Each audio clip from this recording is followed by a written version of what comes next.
You know who it is, the horror flick, Digger Ditch, Super 6, Big Mitch.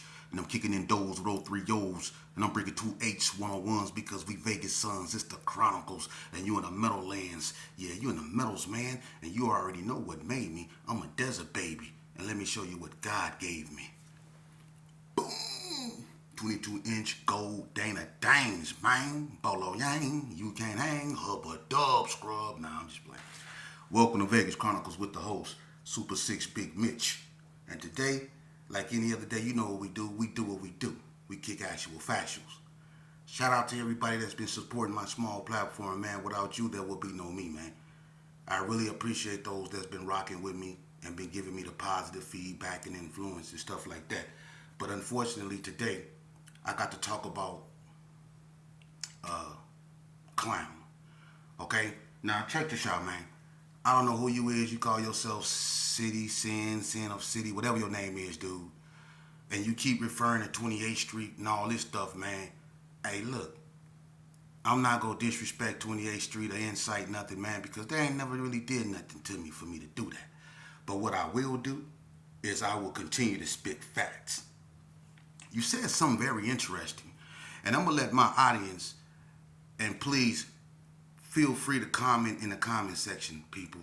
But this cat right here said that when people come to Vegas, the only thing they hear about is H2O, the wood, and 28th Street. He said when people come to Vegas, the only thing they hear about is 28th Street, the wood, and HTO.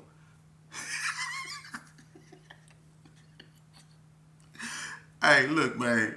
Number one, the wood and H2O, HTO, whatever, that's something people of my era, sons started. So that let me know right then and there, you basically either a youngster or you out of towner or you the police. Either one, you irrelevant. But I'm gonna tell you this right here, 28th Street, homie. I'm gonna be honest with you. No disrespect to 28th Street, but when it comes to the top 5 gangs in Las Vegas, 28th Street has never been on that list of the top 5. You can say most violent, hardest, aggressive, however you want to put it. 28th Street ain't never been there on that list. They never been harder than the Gerson, not even a halfway. They never been harder than Donna. They never been harder than the Pyrus. They never been harder than the PBs. They never been harder than the Rolling 60s. Hands down, they never been harder than the Hood or the NTGs. They never been harder than the ABMs, man. 28th Street ain't never been harder than 40 Block. I will put my money, if 28th Street and 40 Block got into it at the height, or they both, whatever, I put my money on 40 Block. And I'm not being disrespectful. But 28th Street ain't never been aggressive like that. You remember the M Wood dudes? Some of them was 60, some of them was Gersons. They went down there on 28th Street and basically took that over, man. It's a known fact that it's been multiple blacks on 28th Street doing their thing, man. For real. And that's not being disrespectful. It's a known fact. But do me a favor. Name one black neighborhood that 28th Street or any other Hispanics was able to go in and set up shop. You know what I'm about to do, right? Yeah, I'm about to do that.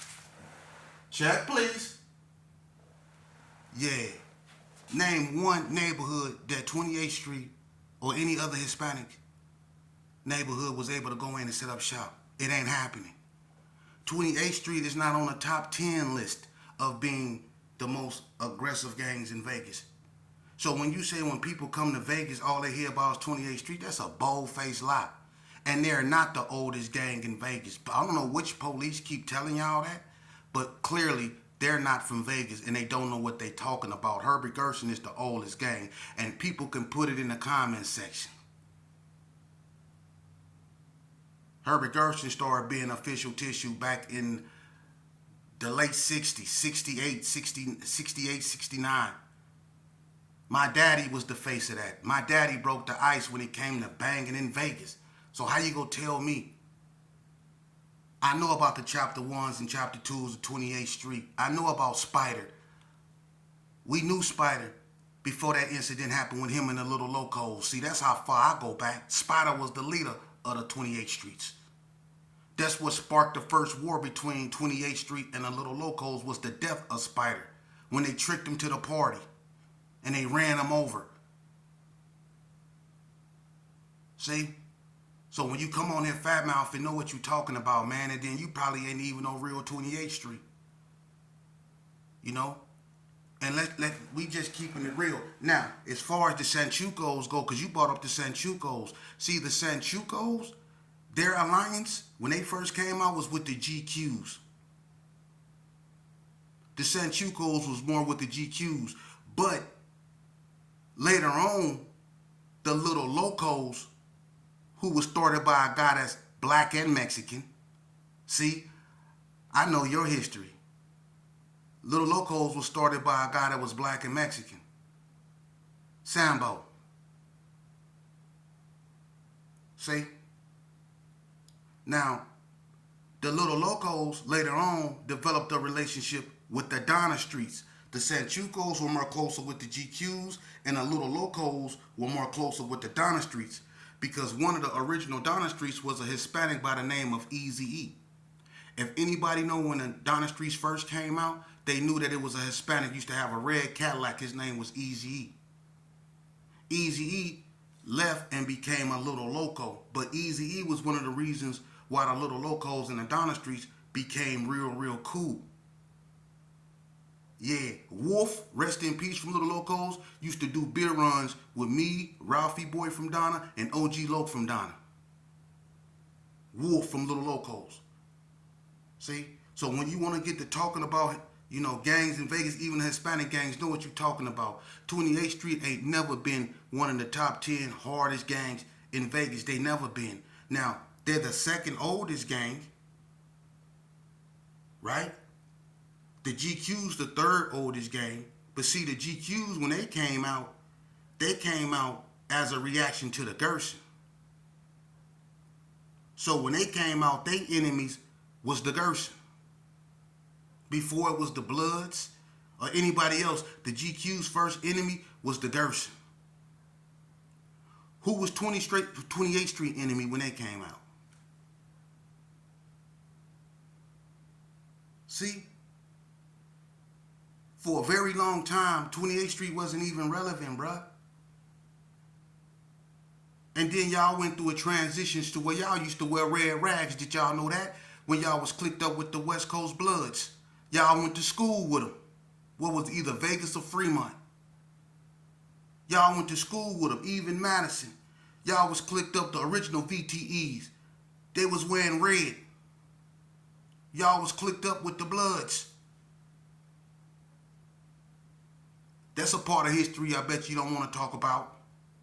And you can ask the original West Coast Bloods because they went to school with y'all, the 28th Streets. So before y'all rock that whatever color rag y'all rock, which is probably blue, y'all was rocking a red rag, bruh. Know your history before you come on my channel talking about this and that, man. Quit trying to put 28th Street somewhere it ain't. It ain't. And let me tell you something. You mentioned Naked City. Naked City. I'm so through with you. How could an area known for go fast be one of the most dangerous places in Vegas? See, all the neighborhoods that used to be here, they tore a bunch of, like the Brownies, Carry Arms, Herbert Gerson. They tore a lot of neighborhoods down because of gentrification and other things because they were too violent.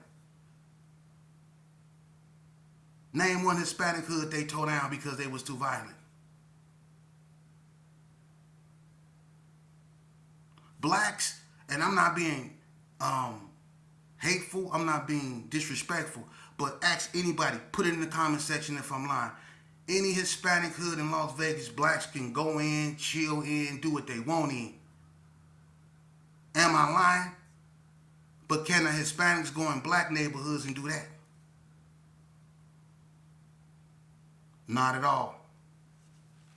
So we gonna go on and leave that alone, man, because I see right now you be trying to incite stuff and start that stuff that's like going on in Cali, but we not gonna do that out here, man. We not gonna let you, but you not gonna distort Vegas too. You not gonna distort the history of Vegas. I was in this back in 1985, man.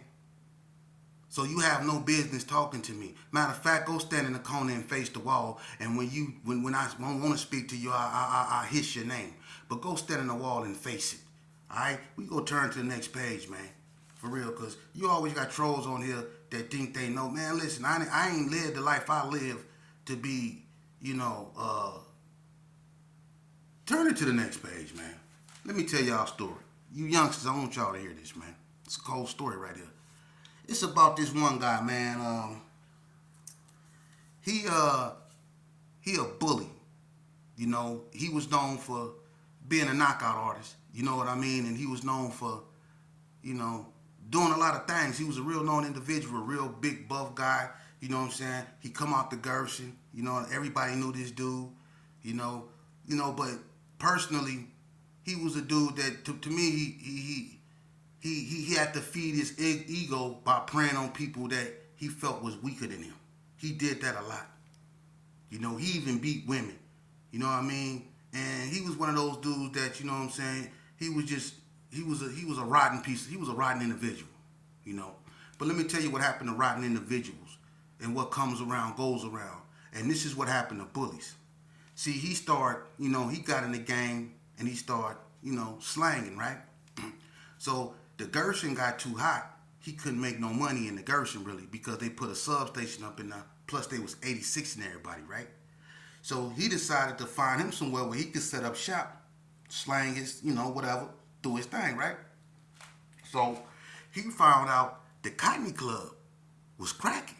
He'd been up there a few times. Plus the Gerson hang got up in there. Everybody knew Night Train, you know what I mean? It was cool. He go up to the Cotton Club.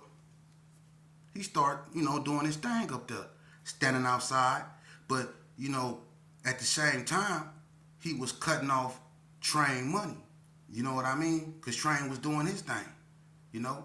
To make a long story short, you know, him and Train got into it. Because Train told him, hey, man, I don't know what you're doing, but don't be, you know, outside my club, man. He warned him. Dude basically looked at him, brushed him off because he felt Train just an old dude. He ain't gonna do nothing. You know what I mean? And he was so used to bullying people, he just thought Train was just running his mouth. So he just basically brushed him off. Kept on doing what he was doing, right? So he started making a little paper. So next time Train confronted him, Train had a bat, right? So Train went out there, told him, hey man, didn't I tell you not to be, you know, in front of my building? They get into it. He asked Train basically, what you gonna do with that bat? Train told him, I'm gonna put it upside your head. You don't get from in front of my club. So he told Train, I'll knock you out. Wrong thing to do. You know, people that know Night Train know Train the coolest man in the world, but Train ain't no, you know, you can't bully Train. You know, Train basically raised me up in there. I was going to the Cotton Club when I was 13 years old. I was in there with people I shouldn't have no business being in there with, you know, with Bread, Dorothy Ann, everybody. I was up in there when I was 13 years old. And when I used to put in work, the reason why the police couldn't catch me or find me is because I used to hide out in the Cotton Club. You know, the last place they would think a 13-year-old or 14-year-old kid will be is in a club. So that's why they never could catch me after I put in work, because I'll be up in there hiding out. But to make a long story short, right, the person get into it with Night Train after he poured a bat on him, right? So he told Train he'll knock him out. That's when it took a turn for the worse, you know. So they get into it, they go back and forth, you know. Train, when he got his thing, he told Train he got one too. And told Train he go be back up there tomorrow and whenever he want to come back up there and do what he want to do. So that's how they left it. And he did that. He came back up there. He started back doing what he was doing. Like Train ain't said nothing. Like they ain't get into it. Right? So look what Train do. Train kick back. Let him get comfortable. Right? Train went and hired these two big buff dudes. Now the cat, he swole too. But Train went and got these two big buff brothers. They was swole, huge. You know, I don't know who these cats or where they come from, but they was some big old dudes, right? So when he come back up there one night, he out there doing what he was doing, mean mugging everybody, you know what I'm saying? Like he wish somebody would say something to him. So the dudes, one of them was inside and one of them, I guess, was sitting in the car, however it went down, right? but they wanted to get a good look at him and see him, you know. So they sitting there watching him do what he do. So the dude that was in the car, he get out the car, go inside this, you know, the club and tell his brother, you know, the cat up out here, man, let's go on and, you know, woo woo woo, do what Night Train paid us to do, right? So they come outside, both of them, you know what I mean? They waited till like it cleared out there and it was just them and him. They approached him, asked him some questions and stuff. One of them grabbed him, right? They draw down on him, right? And when they grab and draw down on him, you know, they was like, don't move. And when he put his hands in there, the boy that grabbed him slapped him with the pistol.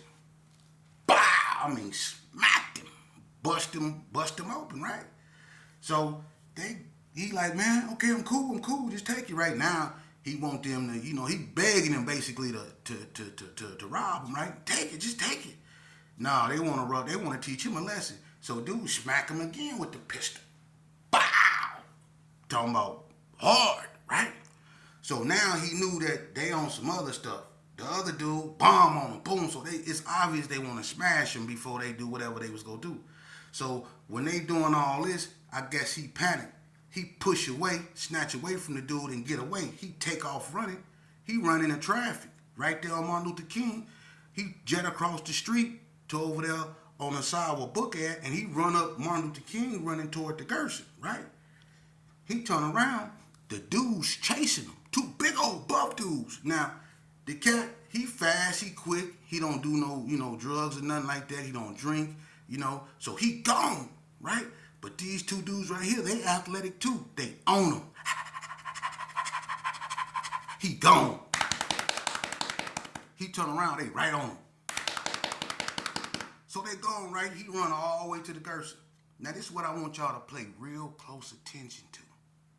They chased this cat in the Gerson, right? He ran all the way in the Gerson, right? And they on his heels, right? So he started yelling, hey, help. He's scared because he know they got that thing. They already got his eye fat, bust him open, all that, right? So look, he running. When he make it over there, I think about Crazy Katie house. Everybody know Crazy Katie stayed right there on McGuire, you know, and she stayed facing McGuire, right? And when he cut through there, he seen some homies, so-called homies. He looked them right in the face, about three of them. He seen them standing by a cop when he was running through there. He said, homie, help me. They turned around and looked. They looked each other in the face. And you know what they did? Because they seen them dudes on his heels. They ducked behind the car. Like, they ducked down behind the car. And he was running in their directions, and them dudes caught up to him. They caught him right there, over there by where his homeboys was. And instead of his homeboys helping him, you know what happened? They stayed ducked behind that car, and them dudes pistol whooped and beat the brakes off of him in the Gerson, where his homeboys was, ducked behind the car sitting there watching it. That's what happened to the bully. True story. That's what happened. He watched his homeboys duck behind the car and he was yelling help. They was pistol whooping him and then they really beat him. They put him in a hospital. In the Gerson. I don't know who these dudes was, but obviously they weren't scared of nothing. They chased him in the Gerson, his own neighborhood, pistol whooped him. And his homeboys was ducked behind the car. Y'all still want to sign up for this? Y'all still want to sign up for this? That's a true story. And then it's the cold thing about it. This the cold thing about it. Night Train was so cold, after they put him in the hospital, Night Train went up there to see him. And gave him a couple dollars. Y'all still want to sign up for this? But this the coldest part of the whole thing. What happened to Night Train? What they do to him? Nothing. Y'all still want to sign up for this?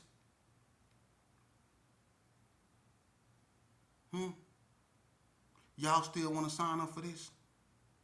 Let me explain something to you, man.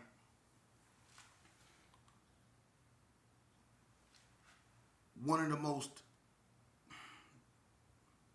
darkest moments of my life is when I was on the run. When I was on the run for what I went to the penitentiary for. When I was on the run, one of the darkest moments of my life is when I had one of my friends tell me that their mom said they couldn't hang out with me. But that wasn't the dark part. The dark part was I also went over one of my so-called homeboys' house. Right? It was cold outside. I'm on the run. It was cold outside. You know? And I ain't gonna lie. I went over, it was Bip and Jimmy. Lil Gus just moved on the block. He moved on 40 block. And he left that spot he had in Carry Arms with Bip and his brother Jimmy. I went over there one night. I was on a run. I knocked on the window. It was cold out. It was cold outside. I knocked on the window. And I can see, in you know how they curtains was, I can see Jimmy sitting on the couch looking at TV. Wasn't nothing on but the little TV he was watching. I knocked on the window. This cat looked me right in my face. He looked me right in my face and then turned around and started back looking at TV like I wasn't even there knocking on the door. And that's on everything I love. As God is my witness. That's what my homies did to me. So-called homies. See? I ended up in somebody's back porch in Carry Arms on a back porch balcony. Sitting in the corner with a gap with 2 bullets in it. With nowhere to go. With my head against the wall thinking, how can somebody like me that didn't put in so much work for this end up in a situation to where he can't go nowhere? One time was on my helmet. I couldn't get no rest or nothing. I'm saying to myself, how could this be? What happened to the love? See? Do y'all really want to sign up for this? Because y'all gonna find out the same thing. This game is fictitious. You ask anybody out there, man, this game is fictitious, man. I wouldn't recommend this for nobody. You stay away from gangs, man. Them dudes don't love you, man. They don't. Don't put yourself in a position, man, to end up locked up for the rest of your life, man, because it ain't worth it, man. It's not. Take it from somebody that was knee deep up in this. I don't come up on here to argue about who was the hardest this or who was the hardest that. I come up on here to tell you the truth about this game we played because I actually played this. I didn't stand on the sideline and watch this happen. I actually participated in this. Some of my actions and my behavior changed what was known as gang banging in a way that was, I played a hand in that.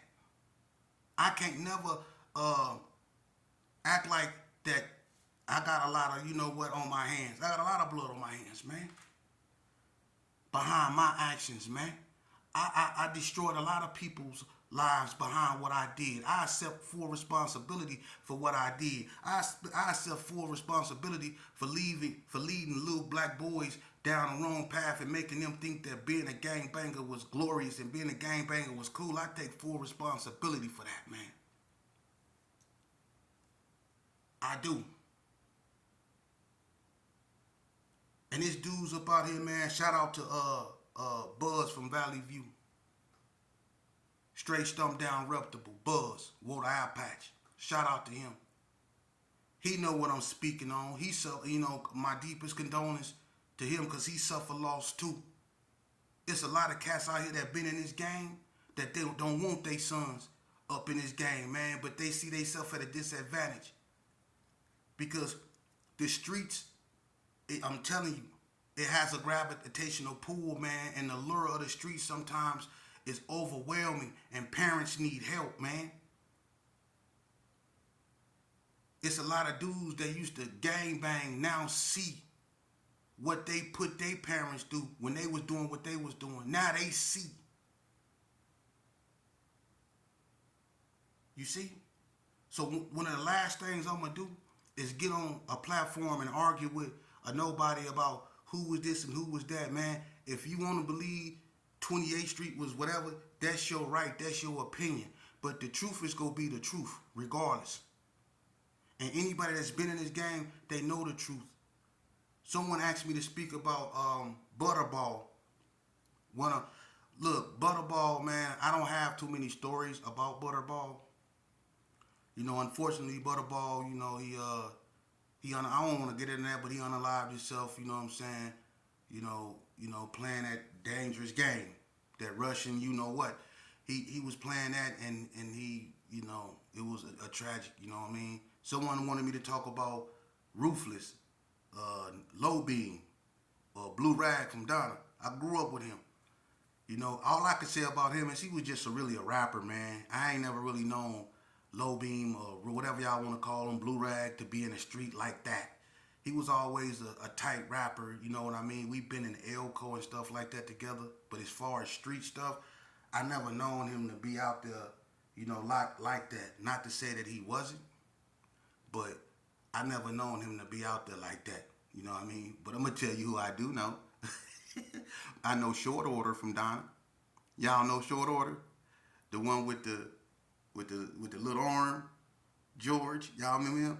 Hey, remember he tried to violate the heavyset woman, and she put hands on him and sat on him till the police came, and they had him on the news. You remember that?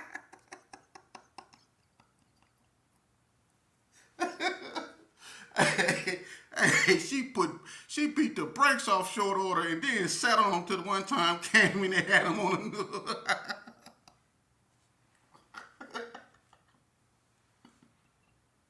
Hey, I ain't gonna get to laughing. Don't get me started.